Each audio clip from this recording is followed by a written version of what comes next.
I'm Jen DeTracey, the founder of Lift Strategies, one of Canada's top marketing strategists, and the author of the book, Lift Strategies, Quick Tips to Engage Customers and Elevate Profits. And I'm still on the floor in my meditational room. So if you're wondering, if you haven't watched the last 3 videos over the last 3 weeks, you're like, why is she sitting on the floor? It's because I'm in my comfort zone. But in a way, I'm in a zone that is a great zone to connect with you.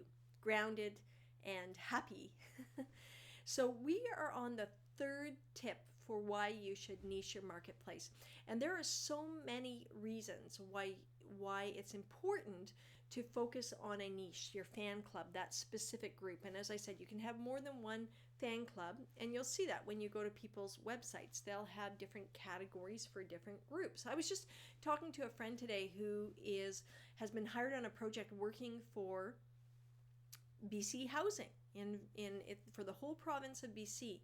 And my perception of BC Housing, for example, has been that they focus on social housing. But that is not solely the case. They have a construction element to it. They also have a section for how to build your own affordable house, or how to find affordable housing. So they have 3 or 4 different fan groups that they're targeting, right? And that's fine, but you want to start with developing and focusing on one area within your business that you have a fan club, a niche of groupies, and write content that speaks to them, where they're reading it and they're like, they know that you are talking about their problems and their challenges, and that you have a solution for them. That's really important. You want some resonance there. You want people to stay on your website. If you have a huge bounce rate of 75%, then you have to ask yourself, is the content that you have relevant to the people that you want to attract? The other area that you want to look at in the content realm when it comes to niching your market, or the reason for niching your market, is around the type of content you write for your blog or for your emails, that it is a good fit with who that niche is. So you're not all over the place with your content, so that your core fan group, that niche group that you have, gets confused, like, this isn't relevant to me, I'm not going to read these tips anymore, or this blog doesn't make any sense to me. It's not like all your content is going to resonate with every single person in your niche, but you do want to have a framework in which you are speaking. Your intention and the plan, your content development plan, leans towards being relevant to that specific niche.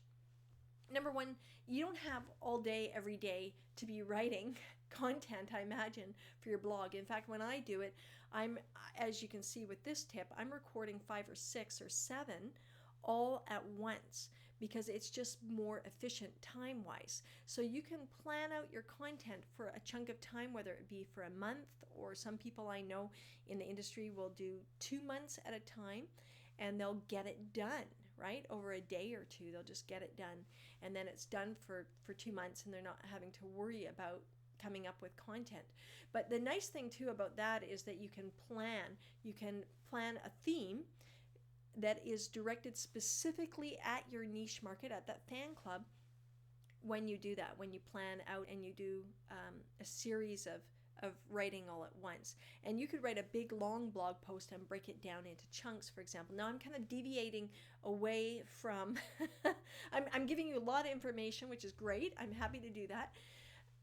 But what I really want to focus on here is making sure that the themes that you write about, if you're going to do that, write a whole pile of blogs at once, or do a whole pile of videos at once, or emails, or whatever that may be for your marketing, or getting your posts out there, even for Facebook, Twitter, so on and so forth, right? Is that you pick a theme that is relevant to that sweet spot, to your niche. And then you've got resonance there. And again, looking at your website and going through it and saying, does what the content that I have on my website, does it really speak to my niche? Because if it doesn't, you need to update it, you need to change it, You need to make it so that it does. So that's enough for this week's quick tip. I think that's plenty. It's Jen DeTracey, the founder of Lift Strategies, and I will see you next week for the fourth reason why you should niche your market. So stay tuned for that. Have a great week.